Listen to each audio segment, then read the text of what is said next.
ทุกคนตอนนี้เราอยู่ที่สะพานที่สปันนะทุกคนนะดูแหล่งโอโซนชั้นดีต้องที่สปันดูจะไม่โอโซนชั้นดีได้ไงเขาอยู่กลางหุบเขาต้นไม้เยอะมากป่าก็หนาทึบนี่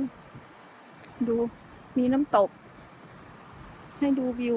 สวยๆอันนี้อยู่ในหุบเขาเลยนะกว่าจะมาถึงไม่ใช่ง่ายๆนะทุกคนโอ้โห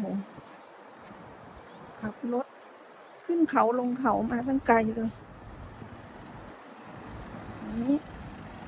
เรามาถึงแล้วก็เก็บภาพไปสักหน่อย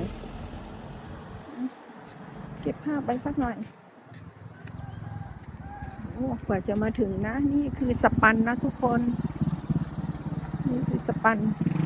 ดูเมืองแห่งขุนเขาอยู่กลางภูเขาจริงๆอ่ะจะไม่โอโซนชั้นดีได้ไงเขาดูป่าหนาทึบ